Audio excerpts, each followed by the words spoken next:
There are more ways than stacking 4 dragons to get soul or taking a Baron Nashor to win a game in League of Legends. Now introducing to you the POC way to play Twisted Fate. Now this video might seem like an in-depth guide on this particular champion, but actually it is more of a macro manual as to how you can execute on 2 lanes to punish teams that like to play 1-3-1. Now this is a draft that you can be going for. You want to aim for side lanes that want to stack waves and dive. Supports such as Alistar, Nautilus, and Leona would be great candidates for this category, but keep in mind that when you have Twisted Fate in the mid lane already, Mercury threat stuffs give a fair bit of value, so supports that give knockups are preferred in this scenario. AD carries that pair well for the second life scenario would definitely be good as well, but the truth is that any AD carry would work. For the top lane, you're looking to draw bruises with crowd control, preferably an AD champion, to pair together with the Twisted Fate so that he has options to visit that lane as well. Now, as Twisted Fate is a champion that while he is a primary AP source, he doesn't deal the most AP damage, and as such, it would be good to play an AP jungler as a secondary AP source. The likes of Nidalee, Lilia, or Talia would fit this role rather well. The goal of executing such a composition is in the early game to cover for TF's weaker laning phase, and what you want to do is to roam mid with your support to enable TF to find windows of opportunity to then help the other waves. And in the side lanes, you want to set up for stacking waves, and TF can consider either roaming to such waves or using a TP for a 3 or 4-man dive together with a jungler. Such a team composition would also want to prioritize going for the Rift Harrow over the Drake. Most of the time, you would see the bot lane try to push 3 waves in, enable a recall for the support to then roam mid, free up the TF for then a good base or roam opportunity to then coordinate either a dive on the top side or a gank on a frozen wave in the top lane. In the mid game, this is where we have to introduce some specific terminology that I would then further explain in this video. You want to set up for a shift to cover for the weak side to then stack and dive on the side where you can then use the harrow to break open the map. You will want to play for the hover or complete rotation when you have answered your weak side after that. And with such a composition, you are prioritizing map control over farm. And you will only pick up farms such as jungle camps or dragons on the reset as you back away from the play after it is completed.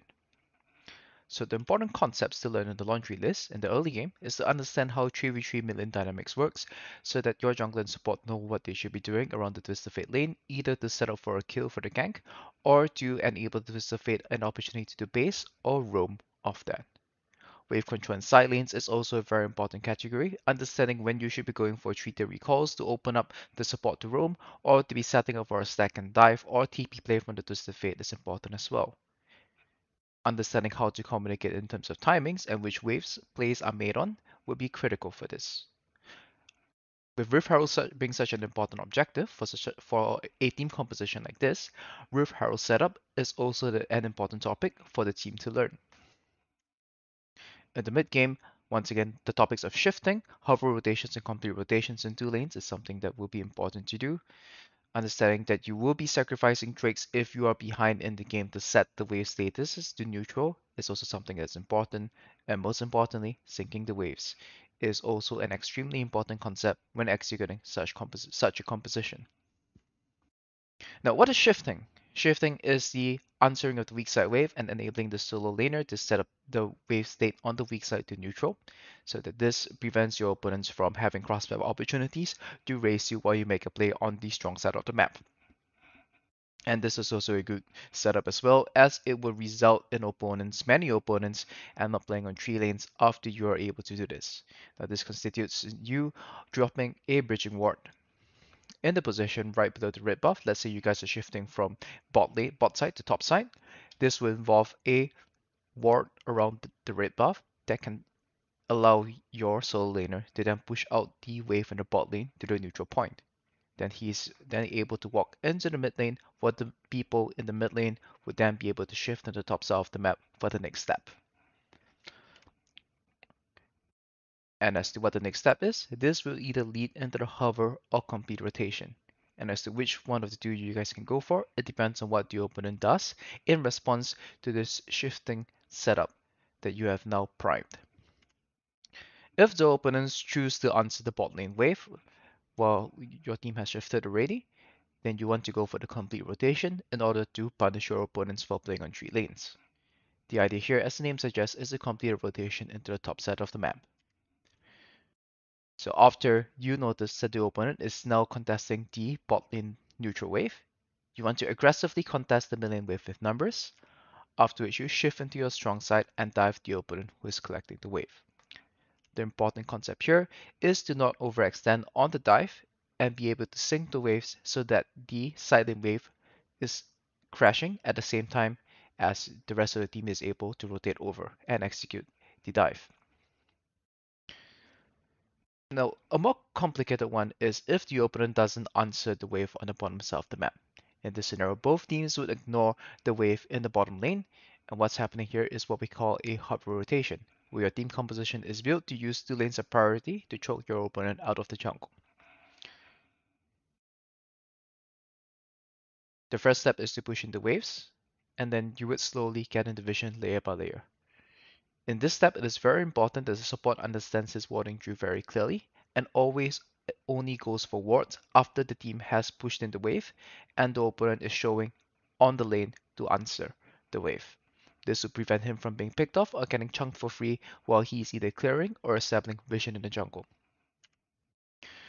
The big picture here is to secure a faster rotation path between the mid lane and the top lane, or bot lane, depending on which is your strong side. And then, once you have sufficient vision, you would then have full knowledge of how your opponents are moving on the map.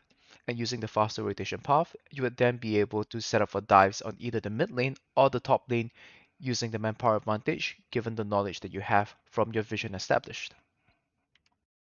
The important concepts to know here is your warding drill. Most particularly, this places a fair bit of burden on the support's knowledge in terms of how he has to sneak a reset after the first wave of vision is established so that he has enough wards to then get the vision in for the deeper layers.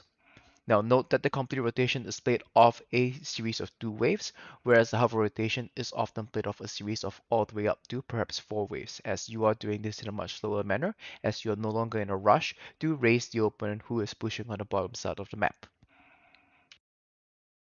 Now, a case study of where one of the academy teams that I'm coaching, where our game went wrong, is we failed to sync the crash on the top lane turret here, as we are the red side team, we are making a complete rotation from mid lane into top lane after the opponent shows on 3 lanes here. This is the game against Evo Genius's Academy, and their top laner Tony Top on the Renekton decides to show in the bot lane to continue pushing. We identify this as a 1-3-1 scenario. However, the 3-man unit moving into the top side of the map does not place a priority on defending the crashing wave. The support goes to clear some vision, the Jhin doesn't complete the rotation, and the Kindred is farming chems. And as a result, the Sylas is able to pick up the wave under his turret in the top lane. This results in a scenario where we were only able to farm 2 lanes, while the opponents were able to get 3 full lanes of farm for 2 entire waves. Simply by not executing on our setup here, we ended up being behind on gold. And thus, this shows the importance of syncing the crash with the rotation from the rest of the team, and the team has to be in position to prevent Sylas from picking up the wave in the scenario. Now, this can actually be done. Notice that I didn't mention any use of the Destiny Gate combination that TF is so well known for, and this can actually be done with Ryze in the mid lane as well, or actually with pretty much any mid laner.